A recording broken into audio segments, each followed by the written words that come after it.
Bonjour à tous, bienvenue. Merci d'avoir répondu présent à la sortie ce matin. Pour ceux qui ont l'habitude, cette sortie, il y a une sortie qui est programmée tous les ans à l'extérieur de la réserve. La dernière, on était à Glomel, en Berne. Une fois, on avait été au Cap Réel, une fois à la réserve du Sirop d'Albert.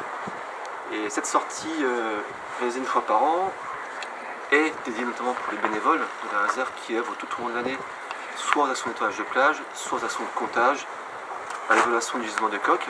C'est un petit peu pour vous remercier des efforts consentis qu'on organise une découverte d'un espace naturel extérieur à Baie-Saint-Morieux. Qui plus est, en plus, en passant par le lieu de la réserve, on a très souvent la chance d'avoir un animateur sur place qui nous est dédié toute la journée. Donc on peut, comme c'était le cas l'année dernière, avoir accès donc, à des zones interdites au public. Et c'est aussi pour vous une découverte de site et comprendre un petit peu le fonctionnement de tel processus naturel, comprendre aussi les richesses. Mais cette année, vous avez bien compris, comme c'est 20 ans de la réserve, cette année, on a fait exprès de rester ici, en Baie-Saint-Morieux. C'est bien d'aller à l'extérieur, découvrir d'autres sites, c'est encore mieux découvrir notre patrimoine. C'est la raison pour laquelle donc, on a voulu faire un événement spécial 20 ans, ici en Baie-Saint-Morieux, pour faire connaître, découvrir ou redécouvrir la baie de Saint-Morieux, vraiment le fond de baie de Saint-Morieux. C'est la raison pour laquelle on a organisé cette mini-randonnée qui fait comme 8 km. Parce que beaucoup d'entre vous m'en ont parlé au cours de ces derniers mois. Et en sondant un petit peu un par un, j'ai vu que très peu connaissaient la baie. Et beaucoup avaient peur de traverser la baie toute seule, tout seul. Certains l'ont déjà fait à travers des randonnées organisées ou des sorties organisées par la Maison de la Baie. Donc du coup, c'était vraiment l'occasion d'organiser ce type de sortie aujourd'hui. On attend encore 2-3 personnes, en principe, ce matin, donc avant de partir. Donc ce matin, donc, on va prendre le chemin, donc sortie des douaniers, jusqu'à la plage de l'hôtellerie, où là, on traversera le fond de baie. Donc là, ça sera la petite traversée jusqu'à Bouteville, pour ceux qui connaissent. Donc on le dit, la briqueterie. On fera une pause, pique-nique, ce midi, avant de reprendre le sentier du littoral direction Saint-Hilaire, si vous voulez, hein, là où il y a la bâche verte au niveau du château. Longer pour ensuite reprendre la direction de la grève des courses. Et à partir de ce point-là, on fera la grande traversée, grève des courses Saint-Guimont. Saint-Guimont, c'est un site qui est juste en contrebas de la maison de la baie. Donc total à peu près 8 km. J'espère que vous êtes en forme, en bonne santé, bien équipé. Et quand j'ai mis dans le mail, la traversée, alors on vous le dira, soit pieds nus, c'est ce qu'il y a de mieux, autrement des vieilles chaussures, ou des chaussons de plongée. C'est pas mal. Avant de partir un peu plus loin, est-ce que vous connaissez bien la baie de Saint-Morieux? Quelle est sa grande particularité par rapport à d'autres baies en France et dans le monde? Saint-Jacques. C'est une réserve naturelle. D'autres baies qui sont aussi appelées réserves naturelles aussi. Ouais. Sa dimension. En fait, c'est l'affluence des marées ici L'affluence des qui en marées, fait que c'est un site particulier. Est-ce que vous connaissez la différence d'eau entre la basse mer et la haute mer? On appelle le marnage. 13 mètres. 13 mètres. 13 mètres. 13 mètres, donc c'est la deuxième baie en France après celle de la baie du Mont, Saint-Michel, l'une des 10 premières dans le monde par rapport au marnage. Ce qui fait qu'on a un va-et-vient des marées conséquent du coup. Puisque donc voici la carte du fond de baie de Saint-Morieux. Quand on parle de baie de Saint-Morieux, c'est pas que Saint-Morieux, c'est pas que le Guillon. C'est vraiment une baie assez grande qui va donc de Bréa, la partie ouest, jusqu'au Cap Réel. Donc c'est comme assez étendu. On parle de baie de Saint-Morieux. Bonjour. Ici on parle plutôt du fond de baie de Saint-Morieux. C'est comme ça qu'on le nomme, nous, dans nos rapports, études et autres, on parle du fond de baie. Sur la carte, donc, il y a un trait un peu plus foncé ici, c'est ce qu'on appelle le niveau 0 de la mer. C'est l'endroit jusqu'où la mer peut se retirer de plus loin. Donc il y a quand même une certaine distance entre le fond de l'Anse ici et Fignac et le niveau 0. Savez-vous quelle distance il y a? Là, il y a 15 km. Un peu moins quand même. Un peu moins, 10 km 10 km Il y a 7 km. 7 km. Si vous êtes là et vous descendez donc, au fil de l'eau, vous ferez 7 km de berge. Le fondement, c'est constitué, donc, le fond de la baie est constitué de deux anses. L'anse d'Effignac, la plus chancrée, la plus vaste, et l'anse de Morieux, avec notamment les fameuses dunes de Montaury et une rivière qui vient s'y jeter, le Gouessant. Comme rivière, donc, on trouve le Gouessant, c'est une rivière des plus grandes du fond de baie. On a également ici, au niveau du port de Saint-Morieux, le Gouette. Et la troisième plus grande, qui arrive entre Effignac et Langueux, c'est Durand. Plus un petit cours d'eau ici, c'est le Cré. Donc voilà les différents cours d'eau qui arrivent en fond de baie. Ces cours d'eau arrivant dans la baie prennent le nom de filières. Tout simplement, les filières, c'est les cours d'eau qui se jettent dans le fond de baie. Des cours d'eau qui fluctuent un peu au fil des années. Ces filières, c'est ça qui est peut-être un peu qui est expliqué et qui est un peu dangereux, c'est qu'elles vont évoluer, elles vont bouger d'une année sur l'autre. Là où ça bouge, ça s'envase, c'est les parties un peu plus molles.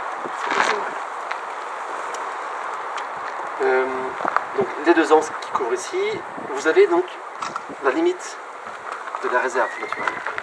Vous voyez donc la réserve naturelle, c'est pas tout le fond de baie. Parce que la mer se retire, elle va bien au-delà. La réserve, sa surface est de 1140 hectares. Sur les 3000 hectares qui se découvrent à Marinas. Ce qui montre l'intérêt premier de la réserve naturelle qui a été créée il y a 20 ans, c'est ce rôle de repoussoir d'oiseaux à marée haute. Il faut comprendre que la mer, lorsqu'elle va monter, petit à petit, elle va pousser tous les oiseaux vers les plages, vers les pieds de falaise, et tous les oiseaux vont se rassembler, ce qu'on appelle sur des repoussoirs d'oiseaux à marée haute, ils sont tous dans la réserve. Au contraire, lorsque la mer va se retirer, ils vont se disperser et utiliser donc, tout le fond de Saint-Morieux comme zone d'alimentation. Donc tous les reposoirs dans la réserve, une partie de zone d'alimentation, mais Anthony pourra mieux en parler que moi, et ensuite donc, ils vont s'alimenter sur le reste de l'estrade. Capacité d'accueil d'oiseaux, l'hiver, combien, à votre avis? Combien d'oiseaux la baie de Saint-Morieux peut accueillir? 15 000. C'est un peu plus, quoi. 20 000. 30 à 40 000. On parle de 30-35 000, ouais. Ah oui, 30 000. Il y a 20 ans, on parlait de 40 000, mais on est plus proche, grâce à toutes les synthèses ornithologiques qu'on produit, autour de 30 à 35 000 grand maximum pour lorsqu'il y a des grands transports l'hiver. Sont inclus dans ce chiffre tous les laridés, goélands, mouettes, sternes, toute la famille des canards et des oies, et tout ce qu'on appelle les limicoles, c'est les courlis, c'est les huîtriers, c'est les bécassons. Il faut savoir qu'en baie de Saint-Morieux, on accueille comme principalement les limicoles. Canards, moins de canards et moins de oies. Donc, arrivé donc l'automne, tous ces oiseaux qui viennent ici en baie de Saint-Morieux vont quitter donc le froid qui devient de plus en plus intense dans le nord de l'Europe, Russie, Sibérie et d'autres pays. La température commence à baisser rapidement pour atteindre au cœur de l'hiver moins 20, moins 25. Ils vont échapper à cette température pour venir ici trouver une température beaucoup plus douce. C'est rare que ce soit gelé et glacé ici, hormis fin février, on a vu une mer un peu glacée, c'est comme très rare. Donc ils vont trouver une température beaucoup plus douce, de la nourriture, c'est vraiment ça qu'ils vont chercher en priorité, des coquillages, des araignicoles et bien d'autres. Et qui plus est, c'est un site protégé, donc pas de chasse, pas de dérangement. Donc ici, ils sont en toute tranquillité pour passer tout l'hiver. Certains vont passer ici tout l'hiver, ils seront en hivernage, d'autres vont être en halte migratoire. Ils vont rester quelques heures, quelques jours, quelques semaines, avant de repartir beaucoup plus bas l'hiver. Côte atlantique, Espagne, voire Afrique. Et fin d'hiver, c'est le chemin retour pour remonter dans les zones au nord de l'Europe pour se reproduire.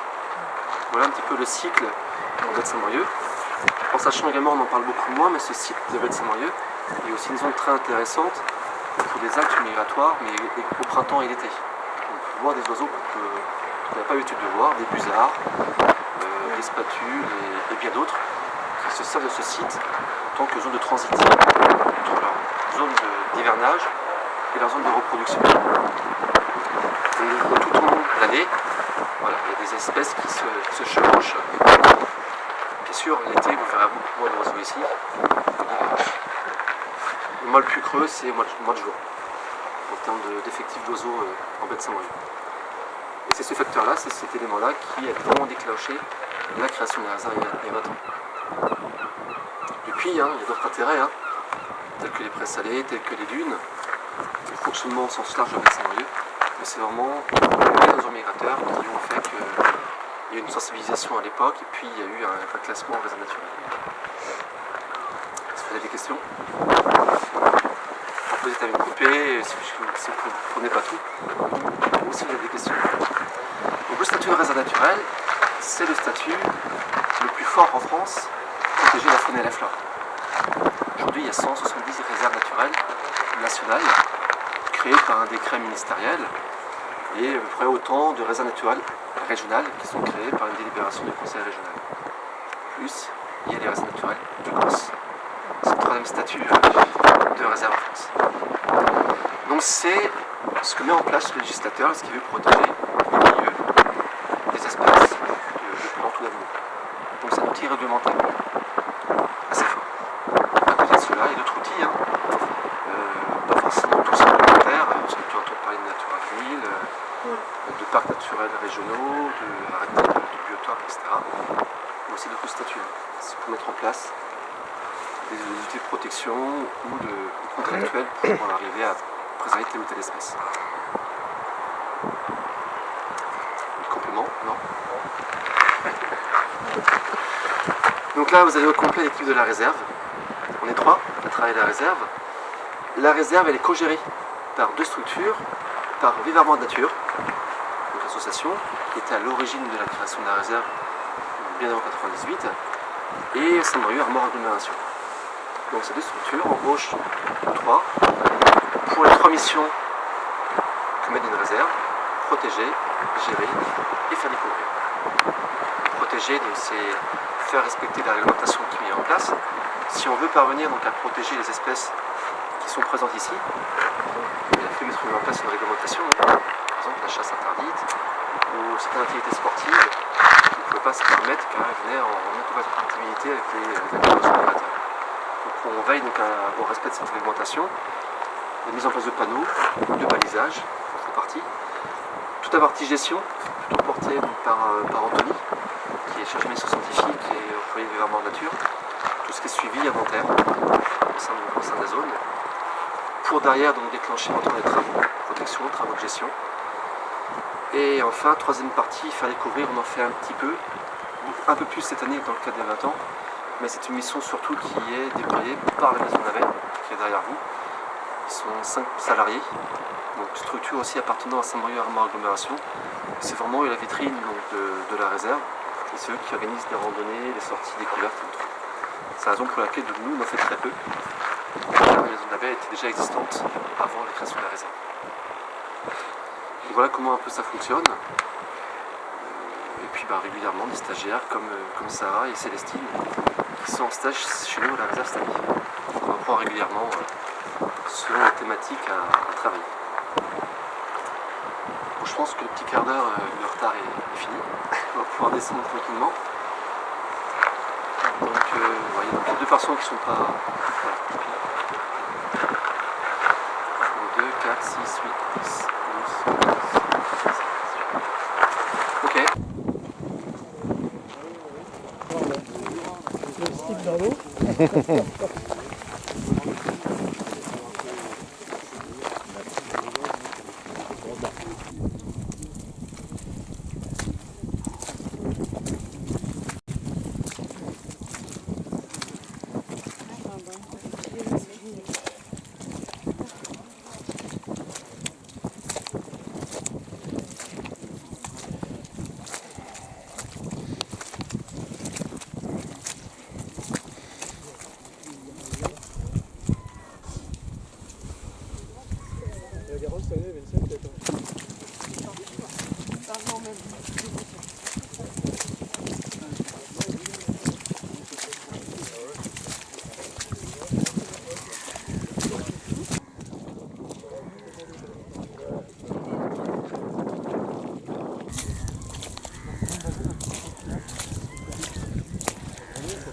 Un long siphon, 2 longs siphons.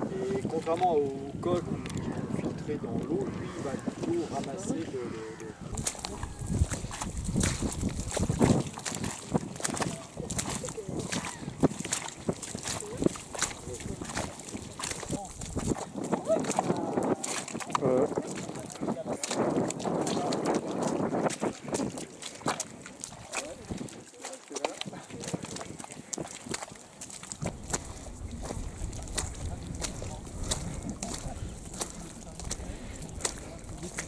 même pas 1 centimètre, on a une zone beaucoup plus noire.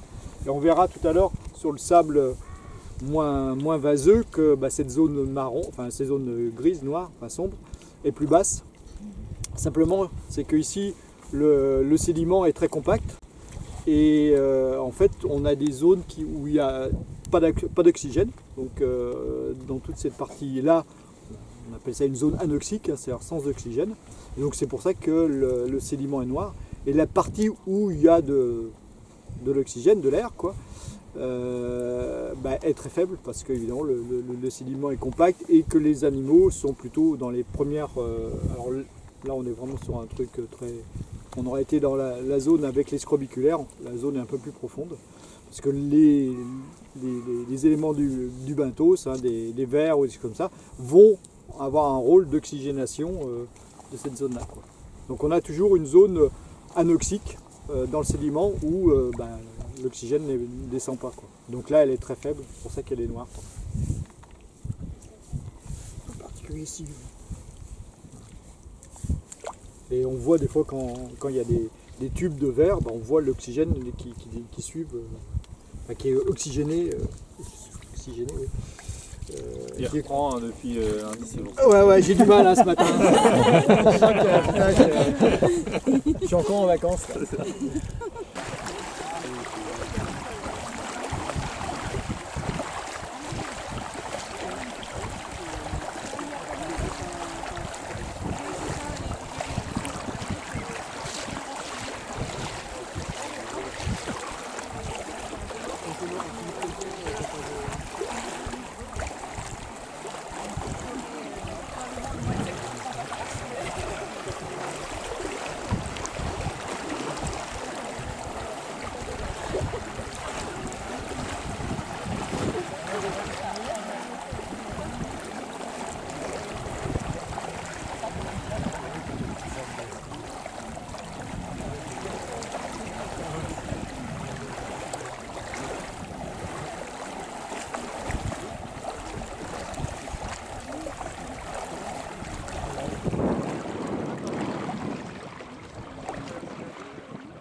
Sorti, t'as jamais fait le.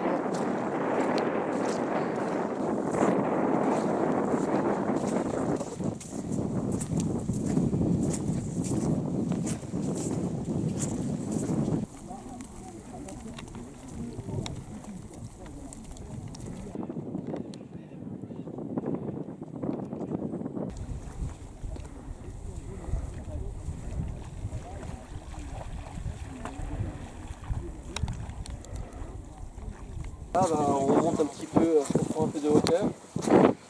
On commence à avoir un peu de végétation. Ouais. Et la première fois que tu vas trouver, je trouve que tu vas trouver. C'est vrai que tu vas vraiment coloniser les premières Et donc les spartines, c'est cette plante-là, c'est une espèce de graminée. Hein. Donc qui, dès qu'elle s'installe, a tendance à pouvoir s'étaler assez rapidement. Et puis on a la salicorne. Donc ça c'est une plante vivace qu'on va retrouver qui se maintient l'hiver. Et puis on a des salicornes qui elles sont annuelles et donc qui vont mourir cet hiver. Et donc avec des nouvelles graines, elles vont se maintenir pour la saison prochaine. Et donc au fur et à mesure où ces plantes-là elles vont se développer, elles vont avoir une densité plus importante, ça va aussi contribuer à piéger le sédiment et donc du coup à favoriser encore l'avancée des prés salés. Et sur cette rive-là des prés salés, on voit bien que toute cette zone de végétation, puis un petit peu derrière, est en phase de progression. C'est un peu moins vrai sur ce secteur-là où il y a quelques années on était presque encore en phase d'érosion. Donc il y a aussi les filières qui viennent perturber un petit peu les équilibres en place, quoi. Donc là on est sur ce qu'on appelle la slick. Donc c'est la vase nue et donc on est sur la haute slick qui est la partie végétalisée de la slick. Et puis plus on remonte vers le haut des prés salés, on arrive sur des ceintures qu'on appelle le shore. Donc c'est encore un peu moins régulièrement atteint par les marées. Et puis après, tout en haut, on est sur du haut shore où là, c'est atteint par des marées exceptionnelles, quoi.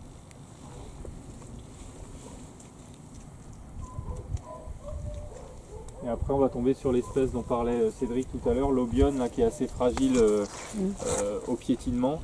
On va en avoir en bordure du chemin, il me semble. On pourra faire un point à ce moment-là. Le plus gris. Ouais.